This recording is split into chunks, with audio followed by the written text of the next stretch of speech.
a gente tinha conversado nas outras reuniões, nós dessa vez começaríamos a partir das primeiras reuniões que tivemos. Nosso propósito aqui é trabalhar sobre essa questão da desconstrução da religião. E o que nós queremos dizer com isso, né? O que a gente está pensando quando a gente está propondo um estudo da palavra que tem como objetivo, então, desconstruir a religião. Mas o que em tese é isso? O que significa isso de fato? Por que nós achamos isso necessário, pertinente? Olha ali, ó. Tudo isso começou, algumas pessoas aqui já sabem dessa história, mas eu vou repeti-la, porque a ideia é começar do zero para que esse ano a gente possa ter esse material e as pessoas que também perderam o começo dos estudos possam de alguma maneira acompanhar. Tudo isso começou numa viagem que eu e o Glenn fizemos para o interior de São Paulo. Nós havíamos sido convidados para pregar no interior de São Paulo e conversando dentro do carro sobre algumas questões relacionadas à palavra de Deus, surgiu então uma conversa de um professor antigo do seminário do Glenn. O nome dele era Dr. Reinaldo Purim. E o Dr. Reinaldo Purim, certo dia, numa das suas aulas, saiu com a seguinte fala. Ele disse: nós estamos no início da interpretação das Escrituras. E na hora que o Glênio falou isso de algum modo me soou estranho também. Eu falei, mas rapaz, a gente tem 2000 anos de história de interpretação das Escrituras, do ponto de vista do cristianismo. Como é que alguém pode sair com uma fala dessa? E esta mesma inquietação, na época, surgiu também no Glênio. E o Glênio, isso em 1960, e Guaraná com rolha, mais ou menos. E o Glênio se dirigiu à sala do Dr. Purim e bateu lá na porta do Dr. Purim. E Dr. Purim,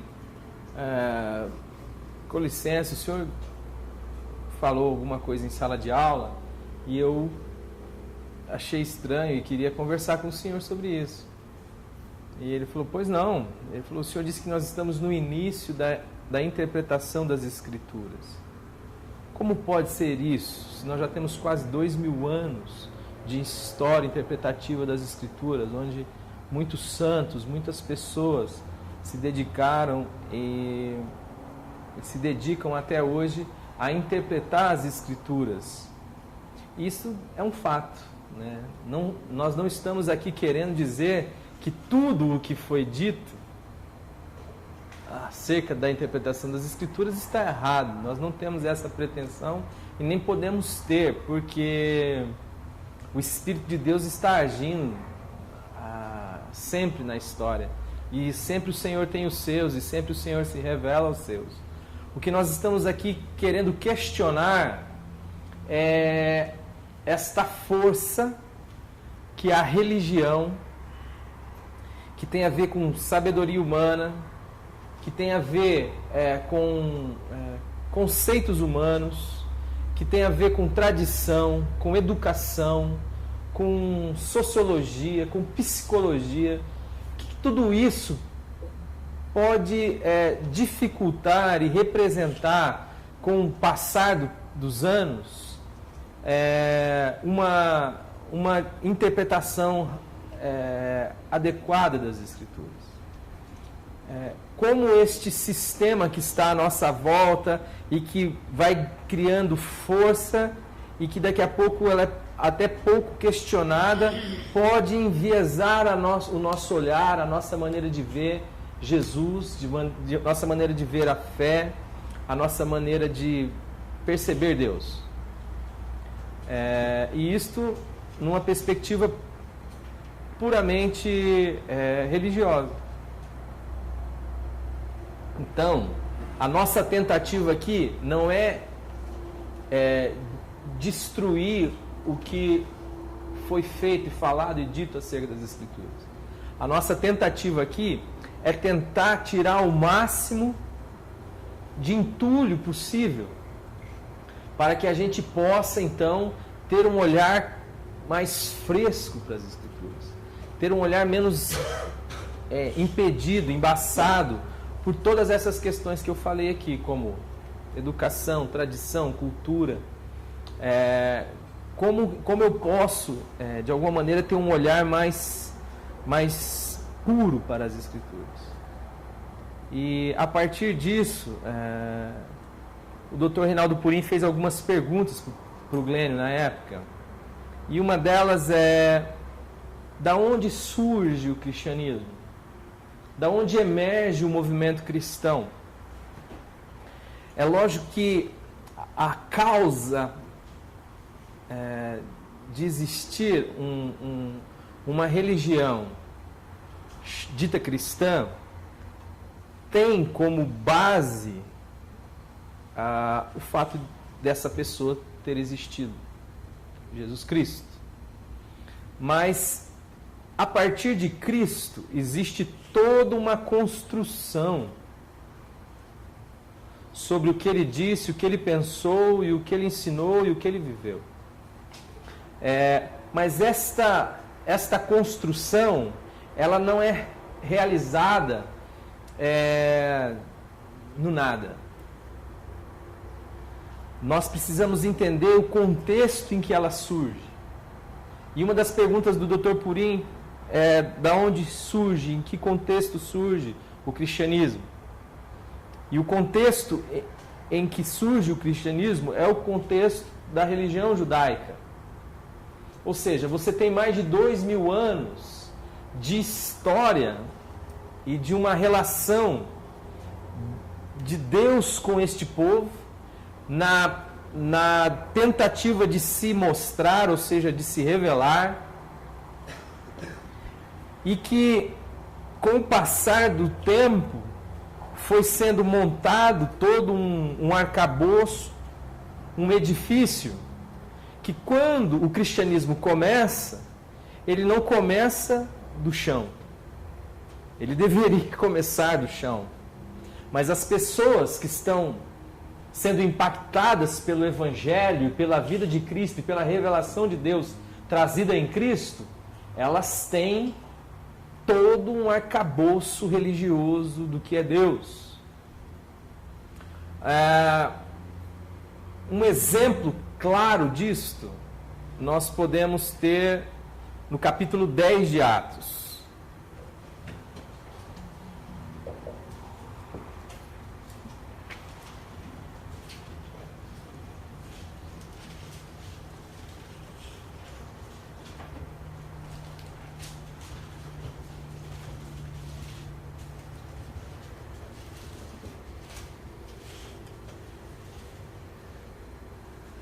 No capítulo 10 de Atos, a partir do versículo 1, você tem uma narrativa que talvez eu não leia toda, mas eu posso explicar o contexto todo, sobre um centurião chamado Cornélio.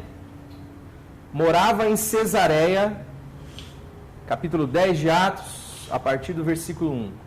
Morava em Cesareia um homem de nome Cornélio, centurião da corte chamada italiana, piedoso e temente a Deus, com toda a sua casa, e que fazia muitas esmolas ao povo, e de contínuo orava a Deus. Este homem observou claramente durante uma visão, cerca da hora 9 do dia, um anjo de Deus que se aproximou dele e lhe disse: Cornélio. Este, fixando nele os olhos e possuído de temor, perguntou: o que é, Senhor? E o anjo lhe disse: as tuas orações e as tuas esmolas subiram para a memória diante de Deus. Agora envia um mensageiro a Jope e manda chamar Simão, que tem por sobrenome Pedro. Ele está hospedado na casa de Simão, o curtidor, cuja residência está situada à beira do mar. Logo que se retirou o anjo que lhe falava, chamou 2 dos seus domésticos e um soldado piedoso, dos que estavam a seu serviço, e havendo-lhes contado tudo, enviou-os a Jope. Algumas questões são interessantes para a gente destacar nesse texto.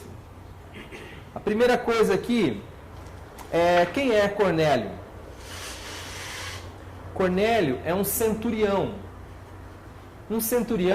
da guarda chamada italiana, da guarda romana. O texto claramente diz e nos ensina que este homem, sendo um centurião, e isso tem implicações para a perspectiva como a religião o vê. Por quê?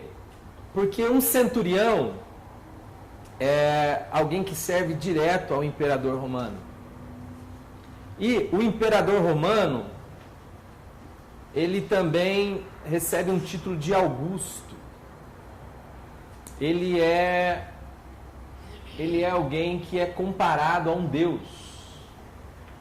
Dentro do movimento político, social e religioso romano, a ideia do imperador era a ideia do Deus na terra.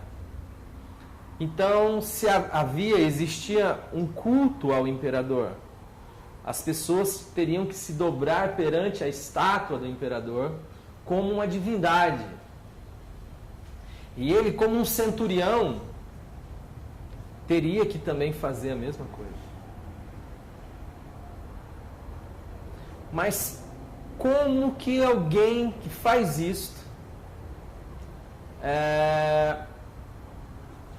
e além disto serve ao opressor do povo de Israel, que tem uma relação histórica com Deus, porque é um povo que não existia, não é um povo que Deus escolheu, é um povo que Deus formou. Israel não existia, Deus chama um homem, a partir desse homem edifica um povo, constrói um povo. E este povo é o povo pelo qual Deus resolveu se revelar a todas as nações. Por isso que Israel tinha uma vocação sobre si de ser a luz dos gentios, um povo por meio de quem Deus se revelaria aos demais. A grande vocação de Abraão, que é o patriarca desta nação, é a vocação de abençoar todas as famílias da terra. Então, o objetivo de Deus é global, é a partir desse povo se revelar. Este camarada, não somente ele é um idólatra, como também ele é alguém que serve ao opressor deste povo, a quem Deus formou para poder se revelar. Ora, com essas características, como pode então Deus ouvir a oração de um homem assim? Como pode Deus então estar atento ao movimento de ajuda, de solidariedade que este homem faz em relação aos mais necessitados? Como pode Deus estar atento se ele não cumpre os pressupostos básicos que a religião determina? Como pode Deus se mover em direção a um homem assim, enviando um mensageiro, um anjo, para poder falar diretamente com ele as instruções que ele precisava ter, se ele não vai na sinagoga, se ele não frequenta o templo, se ele não cumpre os ritos, se ele não estuda a Torá? Como que este homem pode então ter a atenção divina? Isso é impossível. Não pode. E logo que ele recebe a instrução,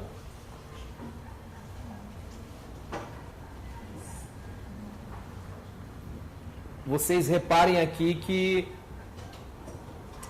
o anjo dá a instrução e pede para ele chamar Pedro.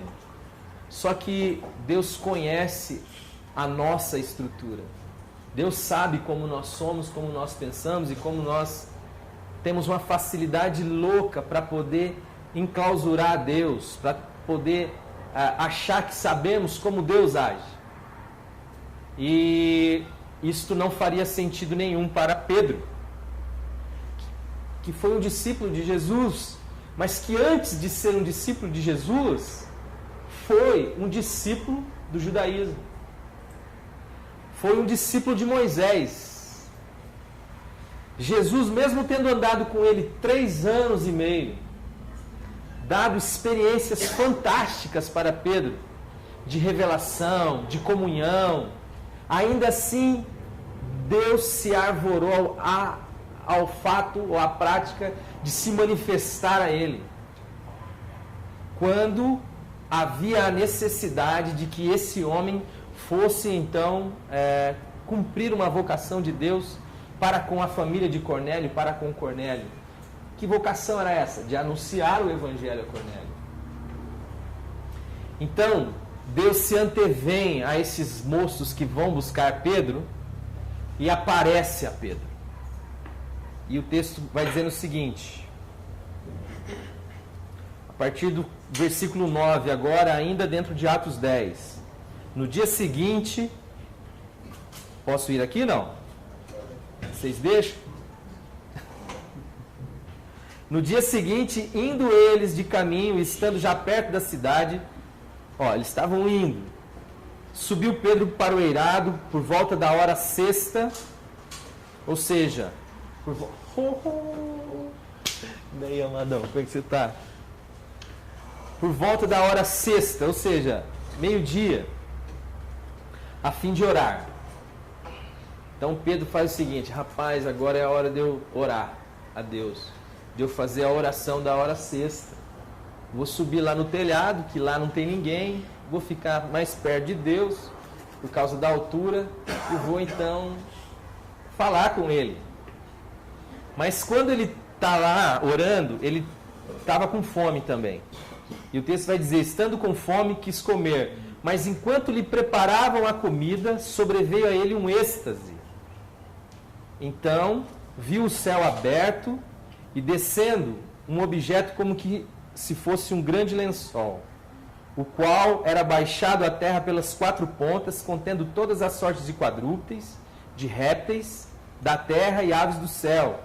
E ouviu-se uma voz que lhe dizia, uma voz que se dirigia a ele: levanta-te, Pedro, mata e come.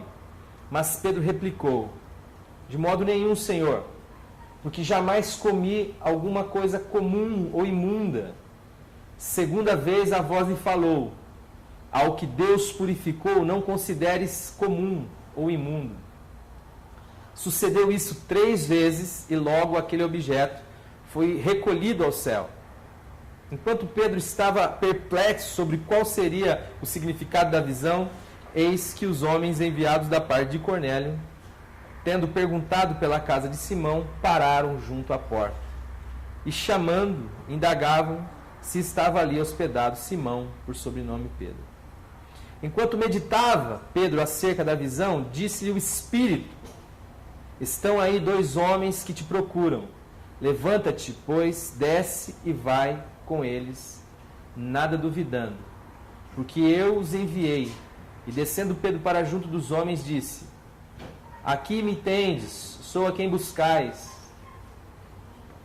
A que viestes? Então disseram o centurião Cornélio, essa história toda que nós já contamos.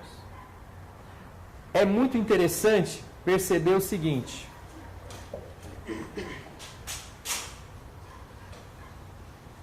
vamos para o encontro já de Pedro com Cornélio no versículo 25.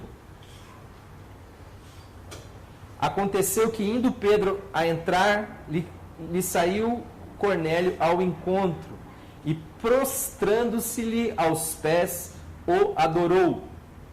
Mas Pedro levantou, dizendo: ergue-te, que eu também sou homem. Falando com ele, entrou, encontrando muitos reunidos ali, a quem se dirigiu, dizendo: vós bem sabeis que é proibido a um judeu ajuntar-se ou mesmo aproximar-se de alguém de outra raça. mas Deus me demonstrou que a nenhum homem considere comum ou imundo. Por isso, uma vez chamado, vim sem vacilar. Pergunto, pois, por que razão me mandaste chamar? Respondeu-lhe Cornélio. E Cornélio então vai explicar toda a visão. Duas coisas são interessantes aqui para a gente pensar no texto. A primeira é que Deus, sabendo que a nossa estrutura, os estudiosos vão dizer que depois da lei do menor esforço, a tradição é uma das maiores forças que atua no homem. É difícil para nós, depois que algo se estabeleceu como tradição, como um sofisma, como um conhecimento, como uma fortaleza de pensamento, é muito difícil isso ser quebrado. Deus não abandona Pedro à sua própria sorte, mesmo estando já tendo uma história com Pedro. Ele tocou o verbo, ele viu, cheirou, ele esteve com Jesus. E nós não pensemos que no nosso caso é diferente. Muito do nosso prejuízo na nossa relação com Deus e na nossa relação com as pessoas tem a ver com esses pensamentos, com essa formação, com essa construção de nós mesmos, pela cultura, pela educação, pelos pais. Isto tudo que a Bíblia vai chamar de fato de velho homem, que precisa ser destruído, que precisa ser crucificado. Pedro também tinha tudo isso. Mesmo andando com Jesus, ele tinha toda essa construção. E alguns absurdos acontecem aqui, porque quando ele ouve a voz, os céus abertos e a voz lhe dando uma visão, ou seja, um lençol nas quatro pontas, descendo como um paraquedas, cheio de animais imundos. Imundos para quem? Para o contexto religioso judaico. Então, havia vários tipos de animais ali que a religião judaica dizia que não se deveria comer. Quem falou que não deveria comer? Deus havia dito. Se a gente for lá para o Levítico, a gente vai reparar as instruções de Deus acerca do que é alimento. A gente tende a dar uma ideia sacra. Por que não pode comer porco?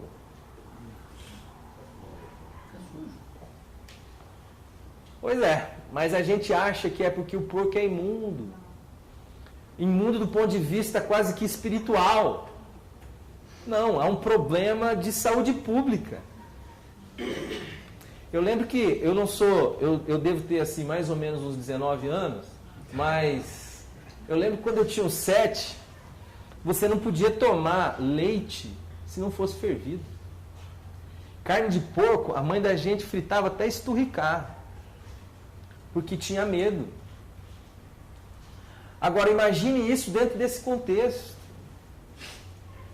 Quando a gente vai falar da circuncisão, a circuncisão tem um valor espiritual, de sinal, que aponta para a circuncisão do coração, aquilo que Paulo vai dizer, a circuncisão do corpo da carne. Mas nós sabemos que, do ponto de vista de saúde, a higienização do pênis fica muito melhor. E as mulheres judias, elas não são as que menos têm problema no que diz respeito às questões ginecológicas. Quando você vê lavar a mão, o que o lavar a mão influencia no seu caráter?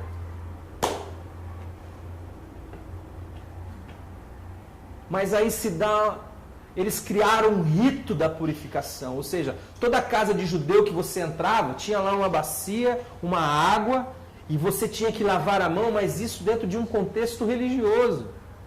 E Deus está falando de um contexto prático de saúde. Quando teve a peste negra, culparam-se os judeus, e uma das questões pelas quais se culparam os judeus era o fato de que os judeus, poucos deles adoeciam. Mas por que poucos deles adoeciam? Porque o hábito da higiene, de lavar a mão quando volta da rua, era um hábito frequente deles. Mas há uma ideia quase que sacra. Deus não gosta de ninguém com a mão suja.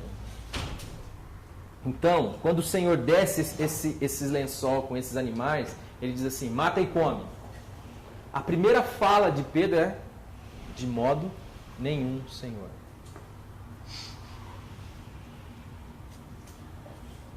De modo nenhum, Senhor. Nunca toquei nada comum ou impuro. E não vai ser agora. E Deus fala assim, não torne impuro aquilo que eu purifiquei com o meu sangue. Ora, e aí ele começa a meditar nessa visão. O texto vai dizer que ele começa a pensar nisso. Mas o que Deus está querendo me dizer? Aí o Espírito vem e fala, ó, rapaz, tem um pessoal aí que está vindo te buscar. Mas quando ele chega lá na casa do camarada, ele se sente então liberado para isso. Deus lhe dá uma explicação, porque precisa explicar, caso contrário, ele não vai querer ir. Por que eu sei que ele não vai querer ir? Qual que é a fala dele quando ele chega diante de Cornélio? A primeira coisa que acontece, que aborrece Pedro, é o fato de Cornélio se lançar aos seus pés e o adorar, diz o texto. Certo ou errado?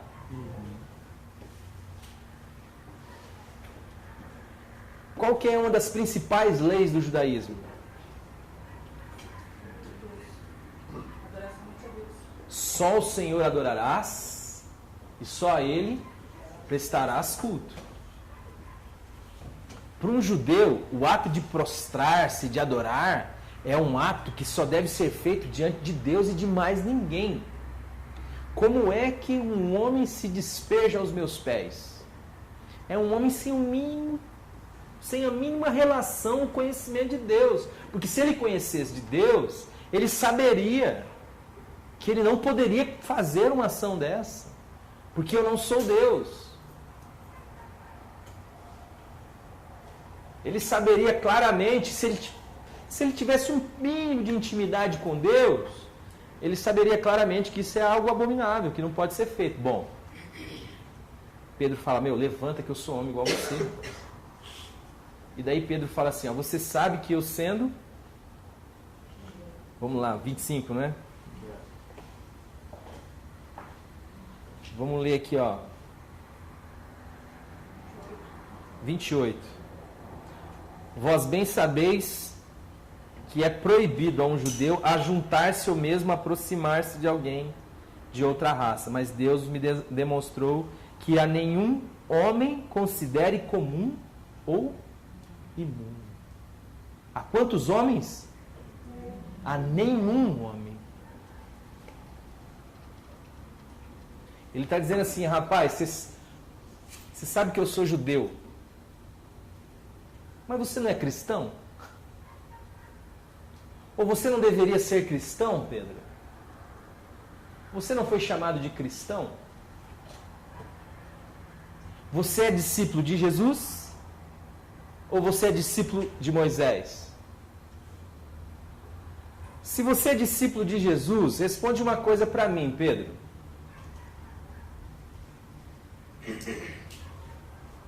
Jesus só andou com judeu? Sim ou não? Não. Tá, o irmão citou samaritanos. Quem são os samaritanos? O samaritano é o rabo-talho. Quando houve a diáspora, quando houve o cativeiro babilônico e depois começaram a voltar do cativeiro babilônico, começaram a ideia de reconstruir o templo, se levou a nata da elite judaica foi quem foi levada para o cativeiro babilônico. Tanto é que Sadraque, Mesaque, Abidnego, Daniel, os moleques mais cabeças, vamos dizer assim. O povo que ficou é o povo mais simples, mais humilde. E esse povo foi se misturando com outra gente, de modo que foi perdendo aquele pedigree judaico. Quando eles voltaram do cativeiro babilônico e quiseram então reconstruir o templo, esse povo chegou para querer participar disso. Aí os caras falaram, não, vocês estão loucos, vocês são imundos, impuros, vocês não são raça pura. Tanto é que quando Jesus está lá em João 4, existe uma questão religiosa. Em João 4 ele está falando com uma mulher que é samaritana. A mulher diz assim: nós os samaritanos dizemos que o lugar em que se deve adorar é em Samaria. Vós os judeus falam que é em Jerusalém. Por quê? Eles construíram um templo também em Samaria. E virou um combate religioso assim, de modo que samaritano era alguém que o judeu e a religião judaica não poderia de modo algum se relacionar. Eles eram os hereges. Mas Jesus vai dizer nesse próprio capítulo 4 de João que ele ficou 2 dias comendo e bebendo com a mulher, com os samaritanos. Já o fato dele conversar com a mulher que já estava no 6º marido, que para nós também hoje é motivo para a gente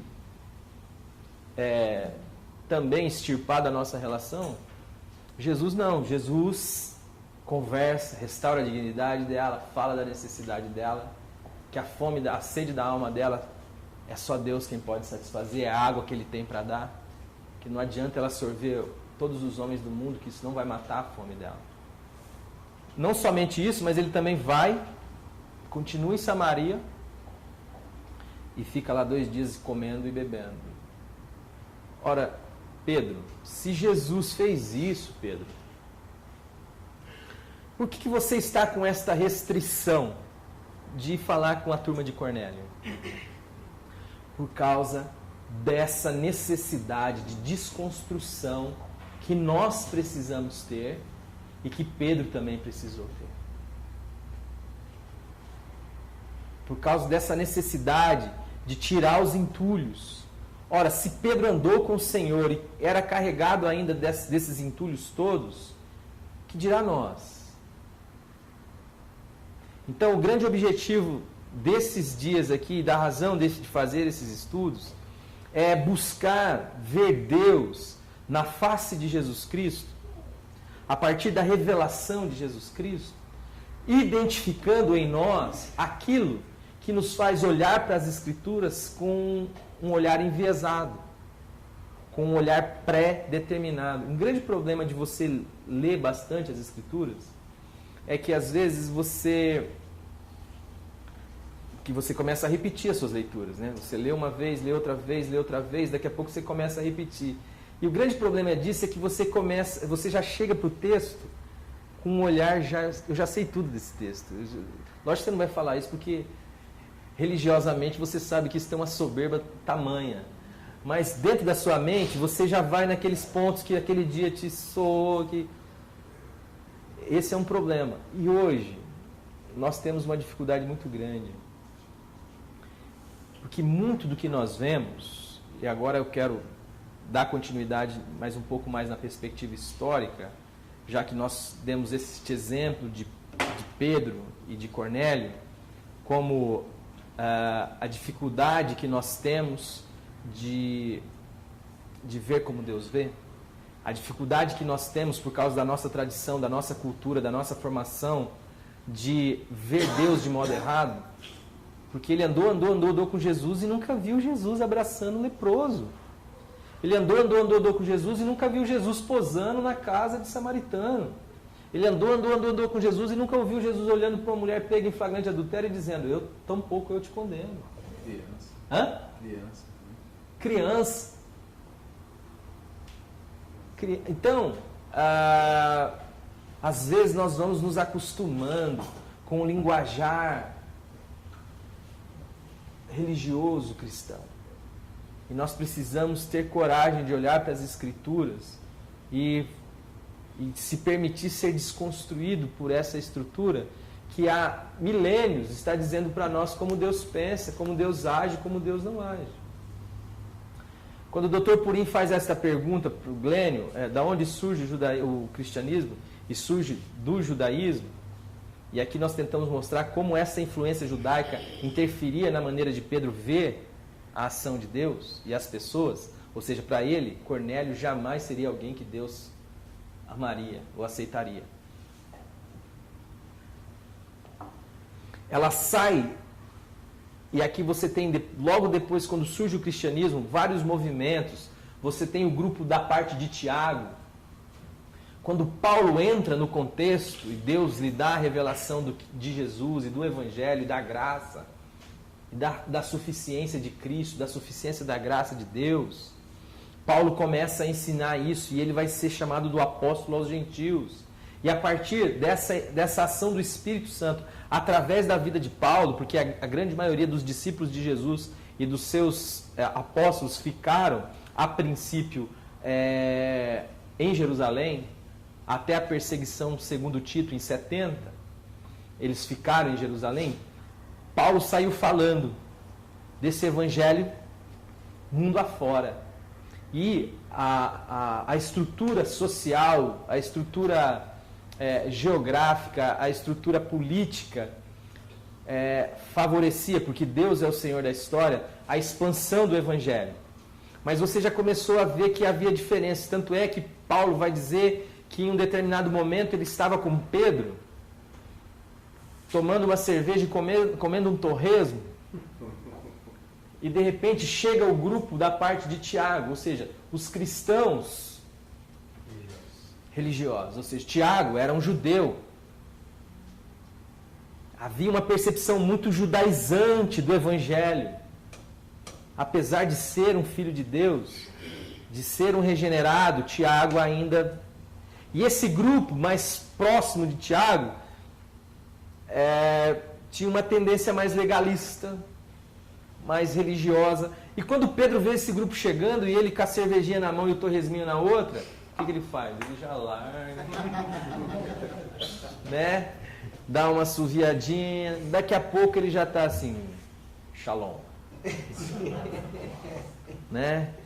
Ele já está... Aí Paulo vê isso, Paulo fica um arara. Paulo chega e fala: ô brother, o que está acontecendo, irmão? Que dissimulação é essa? Não, resistindo na face disso, né? Se vocês, sendo judeu, não vivem igual judeu, por que vocês querem obrigar os outros a viver como judeu, né? E resiste Pedro e dá uma bronca em Pedro. Então, o que eu quero dizer, há esta vertente surgindo junto, daí você tem as vertentes gnósticas, do conhecimento misterioso, que Deus só se aproxima de Deus aqueles que têm este conhecimento iluminado para poucos. E a igreja vira uma avalanche. Ela vira um negócio que começa a entrar por dentro do Império Romano e começa a se expandir de uma maneira quando esta liberdade, esta graciosidade, esse frescor de Deus é manifesto através da vida dos cristãos. Esta graça toda começa a impactar o mundo, começa a impactar as pessoas e aquilo vai tomando conta. Paulo vai dizer que ele prega toda a guarda pretoriana quando estava preso. Isso significa mais ou menos 6.000 soldados, de uma estrutura que é baseada na força. E isto vai tomando uma força e uma grandeza tão impactante para o mundo até o século IV, até o início do século IV. Então, ali pelo ano 300, você tem, então, a segunda formação. Começa de forma embrionária aquilo que vai se transformar o cristianismo. Então, você tem um cristianismo que luta para se desvincular dessa estrutura que a antecede judaica, vive esse frescor e esta pujança da ação do Espírito, está relatado tudo isso em Atos, no livro de Atos. Mas quando o tempo vai passando, nós precisamos então sistematizar, a partir de Constantino, em 325, a igreja começa a não sofrer tantas perseguições, porque não havia cristão nominal. Ninguém tinha interesse em ser um cristão de boca. Ou se tinha um coração trocado, ou nasceu de novo, ou não se torna cristão. Não é igual hoje, que todo mundo pode dizer eu sou cristão. Só vai ser cristão, meu amigo, aquele que de fato experimentou a graça de Deus. Mas a partir desta ação, da visão de Constantino, do símbolo da cruz e tal, de toda aquela história que não vou entrar agora, vou só pincelar, mas onde ele tem a visão e que dizia que com aquele símbolo ele venceria, e aí ele começa então a facilitar a vida dos líderes religiosos cristãos. A sua mãe começa a construir templos, há uma aproximação entre a igreja e o Estado, algo que é extremamente nocivo, porque o Estado, antes de nos fazer mártires, ele quer nos fazer apóstatas. E começa então de forma nascente aquilo que se tornaria o cristianismo, que vem a ser o catolicismo romano. A igreja, depois de Teodósio, que também é de 380, né? Teodósio oficializa a igreja como o cristianismo como a igreja oficial do império, ou seja, o império todo dorme pagão e acorda cristão. Por causa de uma canetada do imperador. Agora você precisa trabalhar com as dificuldades, as diferenças teológicas, você cria concílios, você então começa a formatar essa estrutura. E quando chega em 500, essa estrutura está pronta, praticamente. E entre 500 e 1500, essa estrutura disse como Deus era, como Deus pensava, como Deus não pensava, do que Deus gostava. E o que é o catolicismo romano? Ou seja, a pergunta do Dr. Purim, posterior. Da onde surgiu o cristianismo? O cristianismo surgiu do judaísmo, ou seja, tem a sua antecedente no judaísmo. Tem esse momento de pujança, e o que ele se torna? Se torna o catolicismo romano. E o que é o catolicismo romano? É uma religião. E essa religião, ela tem como base o quê? Judaísmo. Judaísmo, o que mais? Um pouco de Jesus. Hã? Um pouco de Jesus. Cristianismo. Judaísmo, cristianismo. Direito romano. E as leis seculares. Direito romano. E paganismo. Em tese, são esses os ingredientes do catolicismo romano. Então você tem a mitra, por exemplo, a estola sacerdotal, as regras, o sacrifício, vela, incenso, tudo isso é reestruturar de novo, reinventar ou reeditar todo esse contexto judaico. O cristianismo, porque tem que falar de Cristo. Um pouquinho de Jesus. O direito, porque é a base filosófica da estrutura. E o paganismo, por quê? Porque não dá para o cara ficar adorando a vida inteira o sol e de repente eu chegar para falar para ele que não vai ter mais festa ao Deus Sol. A gente vai ter que fazer o seguinte: vamos falar que Jesus é o sol da justiça, vamos falar que ele nasceu no dia 25 de dezembro, no solstício de inverno, e vamos então só substituir o Amon-Ra por Jesus Cristo aqui e vai resolver o problema. Eu preciso só... Aí você tem a história dos demiurgos, você tem os semideuses, aqueles que fazem intermediação entre Deus e os homens. Você precisa trazer toda essa estrutura para dentro. E de 500 a 1500, ou seja, você tem aí o período que é conhecido como o período das trevas, a igreja, o cristianismo sendo dono do mundo, das terras, do ouro, da política, governando o mundo, da ciência, dizendo como Deus pensa, como Deus gosta, como Deus não gosta. Com isso, muitas pessoas morreram em fogueiras por discordar do cristianismo. Ou seja, o cristianismo que era perseguido no seu início, passa a ser perseguidor. Passa a matar em nome de Jesus. As cruzadas foram isso.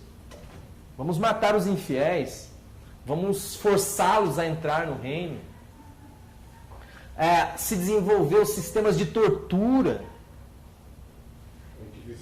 Inquisição. Tudo isso em nome de Jesus Cristo. Você só tem uma voz. Lógico que no meio dessa estrutura toda, não pense que Deus está de mãos atadas.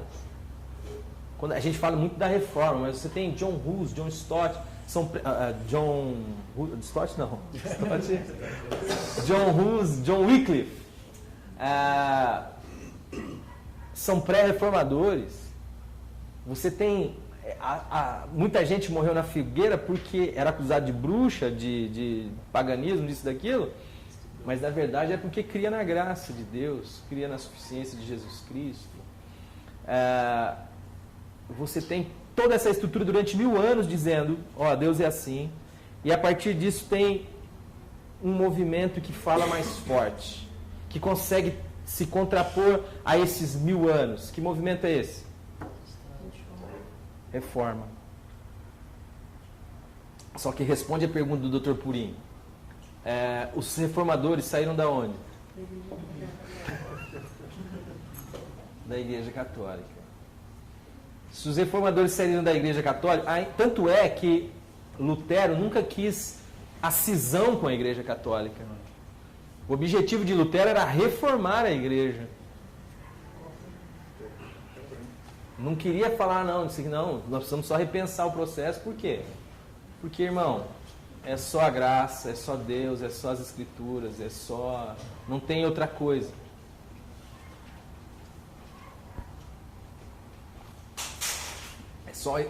Ele começa a trabalhar essas questões novamente, ou seja, pega a Bíblia. Gutenberg tinha inventado já a imprensa, traduz a Bíblia para o alemão, soca na mão do povo, o povo começa a ler e aí e o Espírito vai agindo e começa. Mas isto não representa uma voz sim, que conseguiu fazer frente ao catolicismo, ou aquilo que se entendia como cristianismo, como Deus, ou como que Deus pensava, o que Deus não pensava, mas mesmo assim ainda os seus reformadores tinham essa base romana, e também a Igreja Romana não perdeu sua hegemonia no mundo. Eu lembro que até 1970 e alguma coisa, tinha padre que pregava de costas, em latim. E nós estamos falando de 30 anos, 30, 40 anos. Não é verdade? Ou seja, até bem pouco tempo atrás,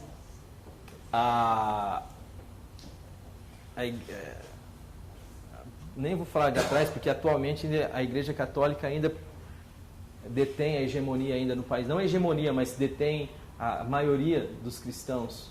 O Brasil é o maior país católico do mundo. Só que, quando a gente vai olhar, o Dr. Purim tem razão. Ou seja, muito dessa estrutura histórica mostra para a gente que ainda cabe um olhar para as Escrituras, para tentar ver Deus a partir de Jesus Cristo e dele somente. Esse é o objetivo nosso aqui, nesses dias. É trabalhar as Escrituras e tentar ver Deus e perceber Deus a partir dessa pureza, dessa singeleza, dessa simplicidade. Essa é a nossa busca aqui, porque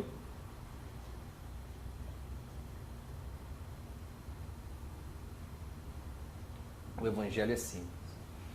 Nós hoje temos se bem que eu estava pregando na igreja um ano, 2 anos atrás, falando sobre os pontos da reforma, e nós temos um problema de continuidade histórica muito forte. Parece que o mundo começou quando nós começamos, né? Nós temos essa dificuldade. Parece que o mundo passou a existir a partir do dia que eu nasci. E perguntando dentro de um contexto batista, ou seja, de igreja reformada, histórica, você sabe quais são os pontos da reforma? Então, a grande maioria não sabe nem por que é um batista, o que significa, se bem que isso não significa nada, gente, só estou querendo dizer que a questão de historicidade, a gente vai deixando de lado, mas isso está formando a nossa cabeça.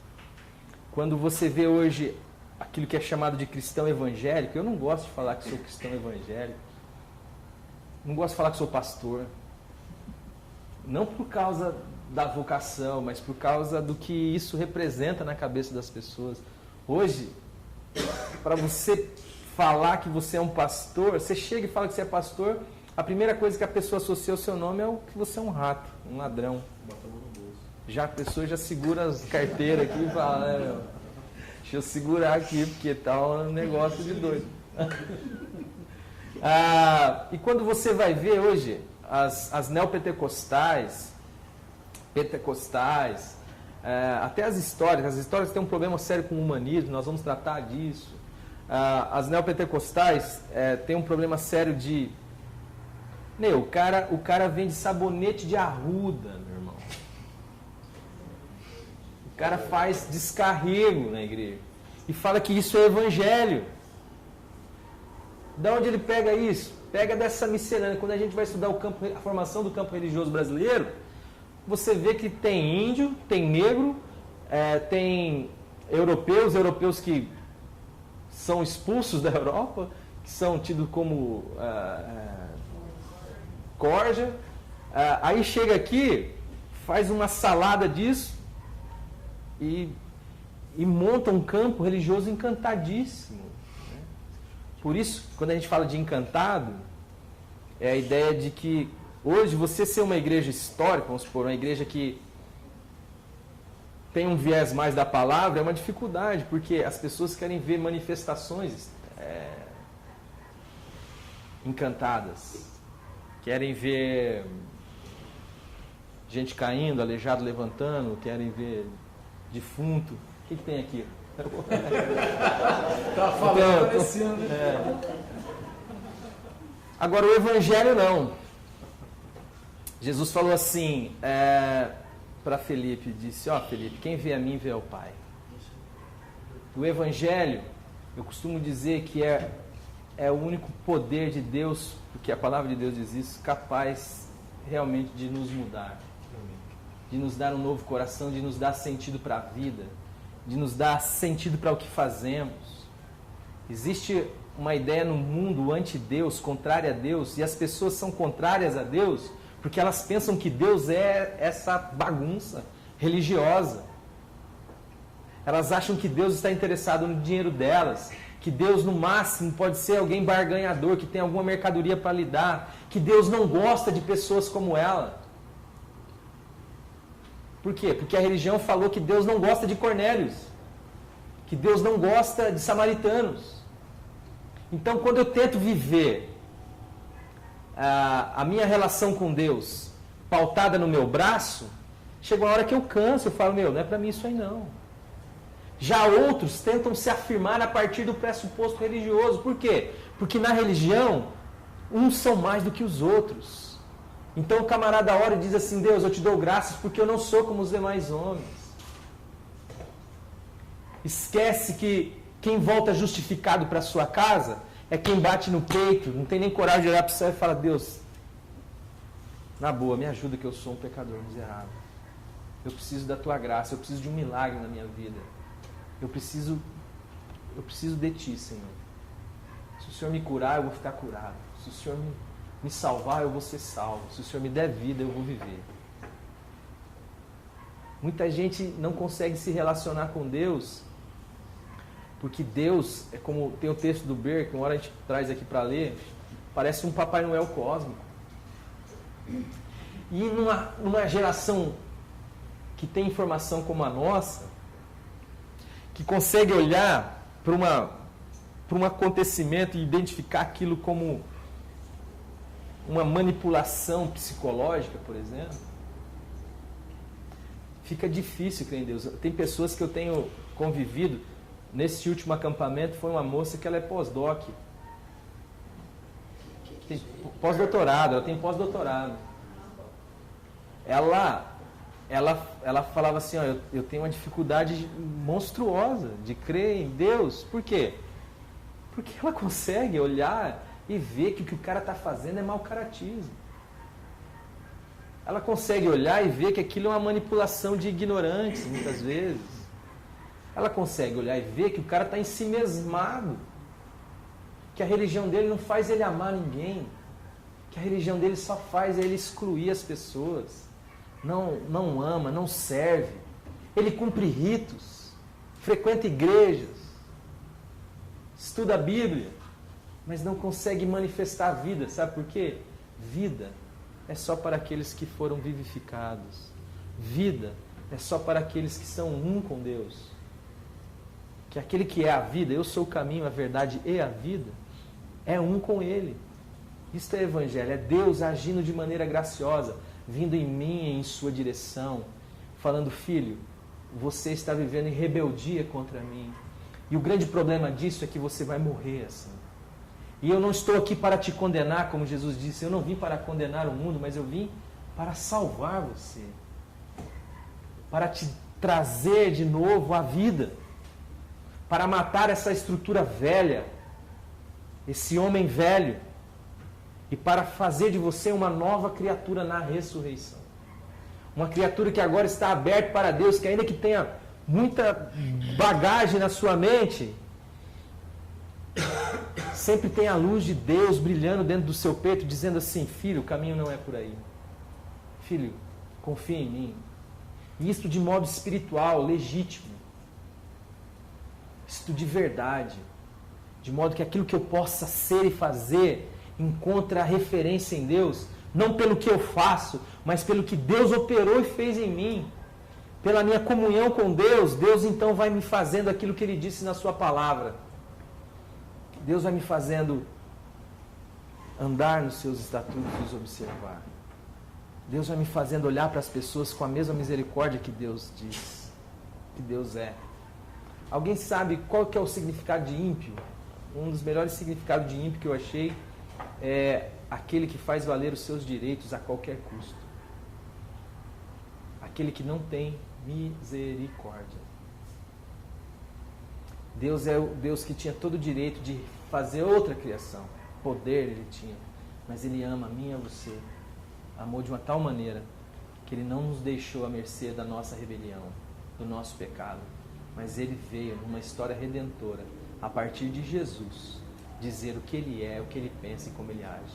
E é esse o nosso desafio nesses dias aqui, durante esse ano. Beleza?